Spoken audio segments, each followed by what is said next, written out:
Hello students, welcome all of you in this YouTube channel English Club with Dr. Punit Dubey, in which we are going to study of main points, life facts and contribution of Christopher Marlowe, who is regarded the father of English tragedy. Now let us start.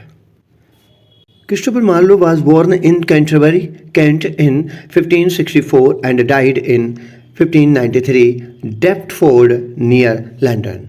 Christopher Marlowe का जन्म Canterbury cantt में 1564 में हुआ था और उनकी मृत्यु 1593 में लंदन के पास डेफ्टफोर्ड में हुई थी। इनकी लाइफ बहुत ही कम रही थी। He is regarded the father of English tragedy, इन्हें इंग्लिश ट्रेजेडी के जनक के रूप में बोला जाता है। He was also known as Kit Marlowe, इन्हें किट मार्लो के रूप में भी जाना जाता है। He was dramatist, poet and translator of Elizabethan era. Elizabeth जो क्वीन थी इंग्लैंड की, उनके समय के ये ड्रामेटिस्ट, पोएट और ट्रांसलेटर भी थे। Influenced William Shakespeare to write the play, उन्होंने विलियम शेक्सपियर को प्ले लिखने के लिए इन्फ्लुएंस किया, ऐसा माना जाता है। So he is considered as Shakespeare's master in tragedy, इसलिए उन्हें शेक्सपियर का गुरु के रूप में बोला जाता है ना ट्रेजेडी में। He was one of the 7 university which studied in Cambridge, Cambridge विश्वविद्यालय में अध्ययन करने वाले 7 बुद्धिजीवियों में से ये एक थे। वे थे John Lyly, George Peele, Robert Greene, Thomas Nashe, Thomas Kyd and Marlowe. He got critical fame for his use of blank verse, उन्हें ब्लैंक वर्स के उपयोग के लिए आलोचनात्मक प्रसिद्धि भी मिली थी। The influence of Marlowe upon William Shakespeare is evidenced by the Marlowean themes and other allusions to Marlowe found in Shakespeare's plays and sonnets. बताया जाता है विलियम शेक्सपियर पर मार्लो के प्रभाव का प्रमाण शेक्सपियर के नाटकों और सोनेट्स में पाए जाने वाले मार्लोवियन विषयों और मार्लो के अन्य संस्कृतों से मिलता है। Antony and Cleopatra, the Merchant of Venice, Richard second and Macbeth, ये राइटिंग विलियम शेक्सपियर की है। ये सेम मिलती है डिडो मार्लो की प्ले है। ज्यू of Malta, Edward second and doctor Faustus respectively, और ऐसे ही क्रमशः। बताया जाता है कि जो एंटोनियो एंड क्लियोपाट्रा की जो थीम है वो सेम डिडो की थीम से मिलती जुलती है। द मर्चेंट ऑफ वेनिस जो विलियम शेक्सपियर का प्ले है उसमें ज्यू ऑफ माल्टा की थीम मिली जुली है। रिचर्ड सेकंड, एडवर्ड सेकंड के नाम से जो प्ले क्रिस्टोफर मार्लो ने लिखा था, उसी थीम पर विलियम शेक्सपियर ने रिचर्ड सेकंड के नाम से प्ले लिखा। और जो विलियम शेक्सपियर का जो मैकबेथ प्ले है उसमें डॉक्टर फास्टस के अनुसार थीम से जोड़ दिया गया था। ये सब ट्रेजेडी है। Shakespeare is baptised in the same year as Christopher Marlowe, Christopher Marlowe के साथ ही शेक्सपियर का बपतिस्मा हुआ था।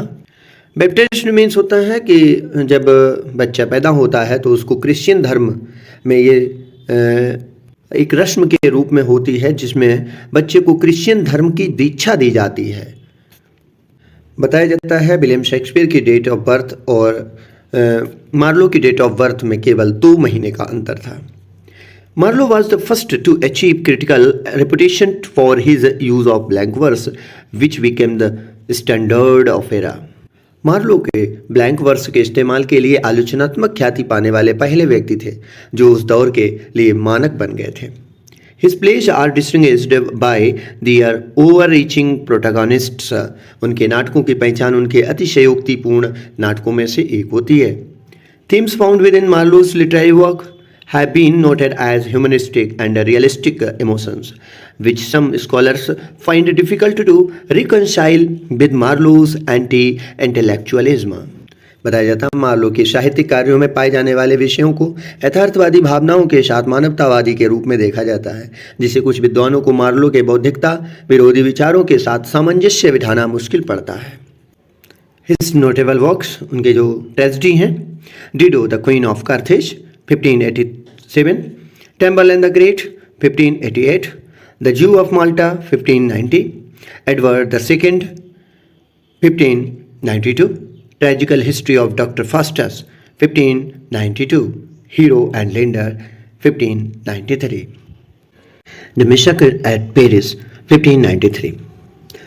Dido is believed to be the first Marlowe's play performed while it was Chamberlain that was first to be performed on a regular commercial stage in London in 1587.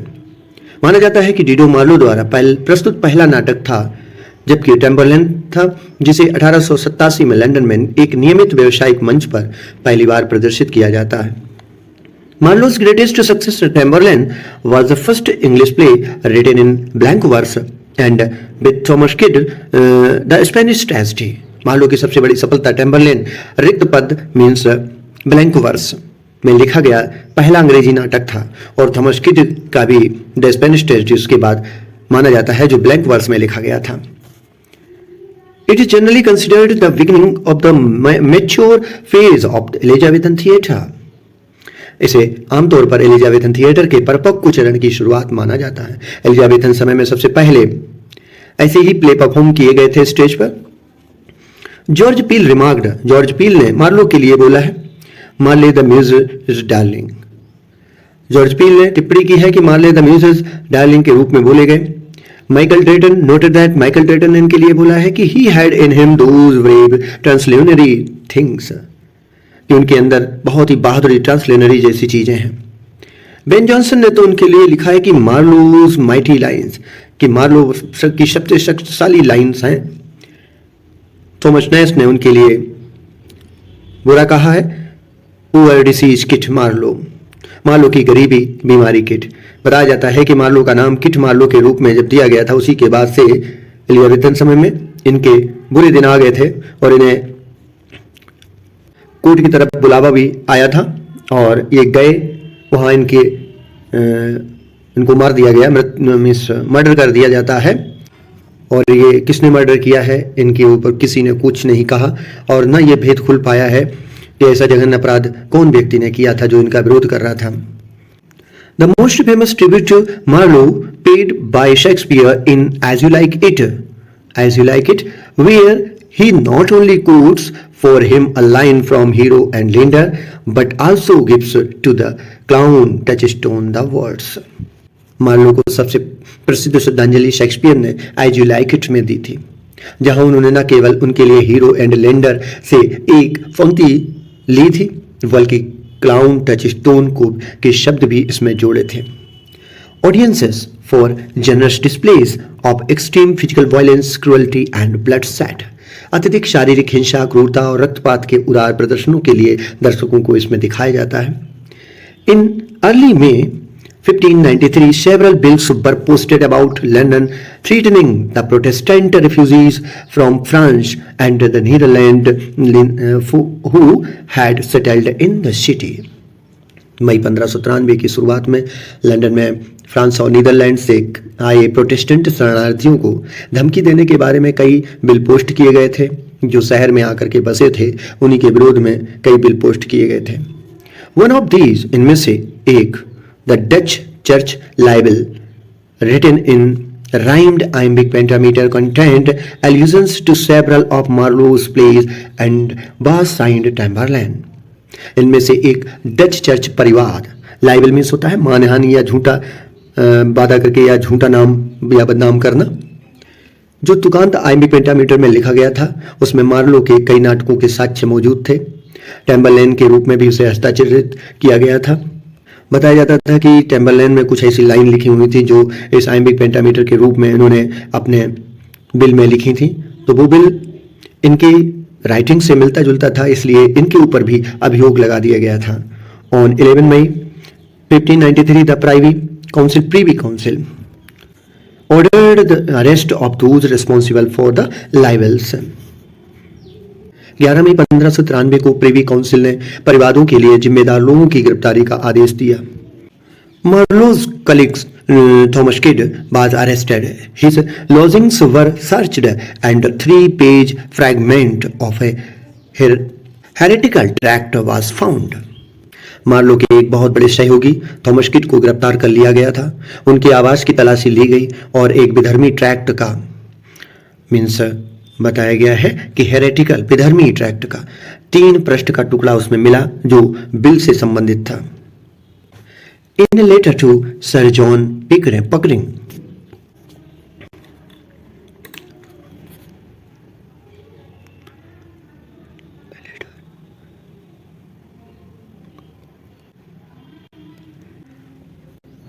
बताया जाता है कि थॉमस किड पहले Marlowe के ही colleague थे, उनके साथ में ही रहते थे और उनके साथ में अपना लेखनी का कार्य भी करते थे। इसीलिए उनके सहयोगी के रूप में उन्हें उस बिल को पारित करने के लिए थॉमस किड को गिरफ्तार किया जाता है। और गिरफ्तार जब कर दिया जाता है तो फिर थॉमस किड ने अपना बचाव करने के लिए झूठा आरोप मार्लो के ऊपर रख दिया था कि ये जो बिल है वो मार्लो ही लिखा करते थे। इस तरह से क्रिस्टोफर मार्लो को झूठी गवाही के दायरे में रहकर उन्हें फंसा दिया गया था। In second letter Kyd described Marlowe as blasphemous, disorderly, holding prisoners opinions, being an irreligious, reprobate and intemperate and of a cruel heart। यहां हार्ट की स्पेलिंग मिस्टेक हो गई है, HEART। दूसरे पत्र में किड ने मार्लो को ईश निंदा करने वाला, अव्यवस्थित, देशद्रोही विचार रखने वाला, अधार्मिक, अपराधी और असंयमित और क्रूर हृदय वाला बताया था। A warrant for Marlowe's arrest was issued on 18 May 1593। 18 मई 1593 को मार्लो की गिरफ्तारी का वारंट जारी किया गया। On Wednesday 30 May 1593 Marlowe was killed। बुधवार 30 मई 1593 को मार्लो की हत्या कर दी गई। Since there are only written documents on which to base any conclusions and since it is probable that the most crucial information about his death was never committed to paper, it is unlikely that the full circumstances of Marlowe's death will ever be known। कहते हैं चूंकि केवल लिखित दस्तावेज ही है जिनके आधार पर कोई निष्कर्ष निकाला जा सकता है, और चूंकि यह संभव है कि उनकी मृत्यु के बारे में सबसे महत्वपूर्ण जानकारी कभी कागजों पर नहीं लिखी गई, इसलिए संभावना नहीं की गई कि मार्लो की मृत्यु की दूसरी परिस्थितियां और भी हो सकती हैं। मारने का कोई और लक्ष्य भी हो सकता है, कभी ज्ञात नहीं हो पाया। The Marlovian theory of Shakespeare, important point, Marlovian theory of Shakespeare ने मार्लोवियन थ्योरी को अपनाया था। Authorship holds that the Elizabethan poet and playwright Christopher Marlowe was the main author of the poems and plays attributed to William Shakespeare। Shakespeare के लेखक तो या लेखनी के बारे में मार्लोवियन सिद्धांत यह मानता है कि एलिजाबेथन कवि और नाटककार क्रिस्टोफर मार्लो विलियम शेक्सपियर को जिम्मेदार ठहराए गए कि विलियम शेक्सपियर ही क्रिस्टोफर मार्लो की रचनाओं को आगे बढ़ा रहे हैं। उन्होंने कविताओं और नाटकों के मुख्य लेखक के रूप में है, ऐसा लोगों ने मानना शुरू कर दिया था, क्योंकि विलियम शेक्सपियर ने मार्लोवियन थ्योरी को अपना लिया था पूरी तरह से अपने प्लेज में। The theory says Marlowe did not die in Deptford on 30 May 1593 as the historical records state, but that his death was faked। सिद्धांत कहता है कि मार्लो की मृत्यु 30 मई 1593 को डेफ्टफोर्ड में नहीं हुई थी, जैसा कि ऐतिहासिक रिकॉर्ड बताते हैं, लेकिन उनकी मृत्यु को फर्जी बताया गया। कई लोगों ने मार्लो की मृत्यु के लिए अलग अलग बयान दिए। उन बयान को सुन करके जूरी ने जो निष्कर्ष निकाला था कि एक फ्राइजर नाम का व्यक्ति है जिसने अपनी आत्मरक्षा के लिए 1 महीने के अंदर बातचीत होकर के मार्लो को मार दिया था, लेकिन कुछ दिनों के बाद फ्राइजर को माफ कर दिया गया। मार्लो की जांच के तुरंत बाद 1 जून 1593 को डेफ्टफोर्ड के सेंट निकोलस के चर्चयार्ड में एक अचिन्हित कब्र में दफना दिया गया।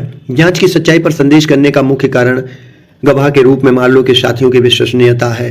बताते हैं कि एक सर फ्रांसिस वालसिंघम के लिए एक एजेंट उत्तेजक के रूप में रॉबर्ट पोली एक पूर्ण झूठा था जिसने एलिजाबेथन समय में मार्लो को फंसा दिया था, उसने भी अलग बयान दिया।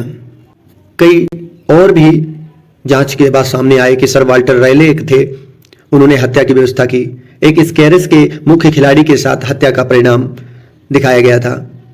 एक फ्रेजर और स्केरस ये दोनों हैं जो मार्लो को मारने वाले होते हैं।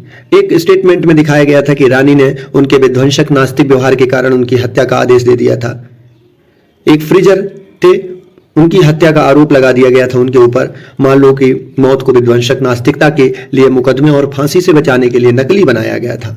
बहुत से लोगों का मत था कि मार्लो मरे नहीं हैं, न मारे गए हैं, और जो शेक्सपियर और मार्लो के फॉलोवर्स थे वो मानते थे कि मार्लो ने बाद में अपना नाम शेक्सपियर के नाम से रख लिया। ऐसी मान्यता है, लेकिन उसका कोई ठोस साक्ष्य नहीं है। इस कारण हम लोगों को यह क्लियर नहीं हो पाता कि मार्लो वही है, वही शेक्सपियर है। In August 1819, an anonymous writer for the Monthly Review or Literary Journal suggested that Christopher Marlowe might be a pseudonym assumed for a time by Shakespeare.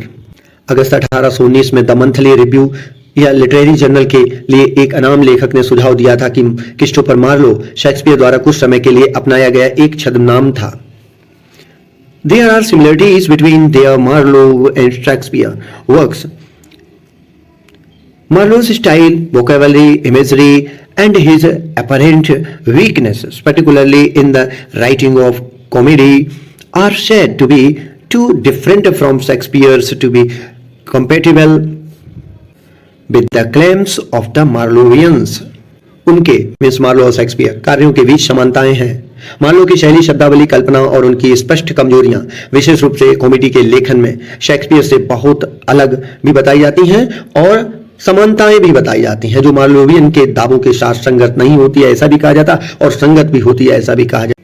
यह वीडियो आपको कैसी लगी कमेंट करें, लाइक करें, शेयर करें, subscribe करें। मिलते हैं एक नई वीडियो के साथ, तब तक के लिए धन्यवाद।